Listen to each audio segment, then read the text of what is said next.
Sir हमारे पास basically सी बराबर आ जाएगा B1 बार और प्लस आ जाएगा B0 और प्लस आ जाएगा B2। हमारे पास सी बराबर आ जाएगा B1 बार और प्लस आ जाएगा B0 और प्लस आ जाएगा बेसिकली B2, राइट।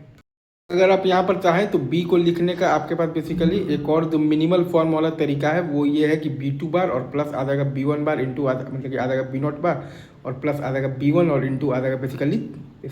तो B0, राइट। सर यहाँ पर अगर आप ध्यान देंगे तो हम लोग बेसिकली जो 0 1 2 3 4 5 6 7 8 9 नंबर्स हैं उनको हम लोग ABCDEFG इनके टर्म्स में यहाँ पर बेसिकली हम लोग यहाँ पर बेसिकली तो रिप्रेजेंट करने वाले हैं, राइट। तो 0 को जैसे कि रिप्रेजेंट करना है तो A को भी 1 होना पड़ेगा, B को भी 1 होना पड़ेगा, C1 D1 E1 F1 और G0। वैसे ही अगर हमें 1 को रिप्रेजेंट करना है तो A0 B1 C1 D0 E0 F0 और G0। ऐसे ही हम लोगों ने बेसिकली यहाँ पर बेसिकली सॉल्व तो करते करते एक एक चीज़ को लिख लिया है। और 9 के बाद वाले में तो ABCDEFG तो कुछ भी हो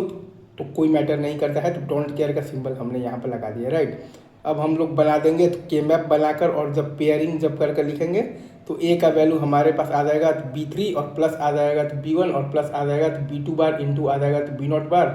और प्लस आ जाएगा B2 और इंटू आ जाएगा बेसिकली तो B0, राइट।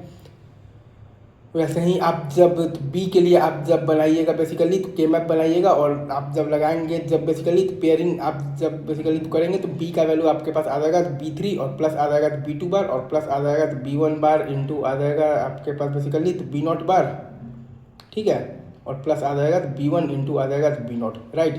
वैसे ही आप जब तो सी के लिए आप जब करेंगे तो पेयरिंग के बाद आपके पास आ जाएगा B1 बार और प्लस आ जाएगा तो B3 और प्लस आ जाएगा तो B0 और प्लस आ जाएगा तो B2, राइट। ये हो गया। अब इसके बाद अगर आप ध्यान देंगे तो डी के लिए आप जब सॉल्व करेंगे तो आपके पास आ जाएगा B3 और प्लस आ जाएगा तो B2 बार इंटू B0 बार और प्लस आ जाएगा B1 bar into B0 into B2 और प्लस आ जाएगा B1 इंटू B0 बार और प्लस आ जाएगा B2 बार इंटू B1, ठीक है। वैसे ही आप जब ध्यान देंगे तो ई के लिए आप सॉल्व करेंगे तो आपके पास आ जाएगा B2 बार इंटू B0 बार और प्लस आ जाएगा B1 इंटू आ जाएगा तो B0 बार, राइट। वैसे ही आप जब एफ के लिए सॉल्व करेंगे तो आपके पास आ जाएगा B3 और प्लस आ जाएगा B1 बार इंटू B0 बार और प्लस आ जाएगा B2 इंटू आ जाएगा बेसिकली तो B1 आ जाएगा तो बार आ जाएगा, राइट, और प्लस आ जाएगा B2 इंटू आ जाएगा तो B0 बार। एक बार मैं फिर से आपके लिए यहाँ पर चीज़ों को बोल देता हूँ। जब आप बेसिकली यहाँ पर सॉल्व जब आप बेसिकली तो करेंगे तो आपके पास जो आ जाएगा एफ का वैल्यू आपके पास आ जाएगा B3 और प्लस आ जाएगा B1 बार इंटू मतलब कि आ जाएगा तो B0 बार और प्लस आ जाएगा B2 इंटू आ जाएगा तो B1 बार और प्लस आ जाएगा B2 इंटू आ जाएगा तो B0 बार आ जाएगा, राइट। ये चीज़ हो गया है। अब आप वैसे ही फाइनली आप जब आएंगे तो जी के लिए आएंगे तो जी आपके पास आ जाएगा B3 और प्लस आ जाएगा B2 इंटू B1 बार और प्लस आ जाएगा B2 बार इंटू B1 और प्लस आ जाएगा B1 इंटू आ जाएगा तो B0 बार। या फिर अगर आप ध्यान से देखेंगे तो जी को लिखने का एक तरीका और भी है, तो जी आपके पास आ जाएगा B3 और प्लस आ जाएगा B2 इंटू B1 बार और प्लस आ जाएगा B2 बार इंटू B1 और प्लस आ जाएगा B2 इंटू आ जाएगा B0 बार, राइट।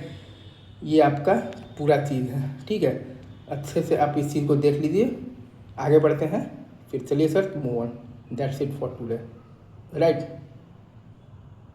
तो यहाँ पर अगर आप ध्यान से देखेंगे तो बी को लिखने का एक तरीका और भी है जो कि मिनिमल फॉर्म है और वो है आपके पास बेसिकली तो B2 बार और प्लस आ जाएगा B1 बार इंटू B0 बार और प्लस आ जाएगा B1 और इंटू आ जाएगा तो B0, राइट।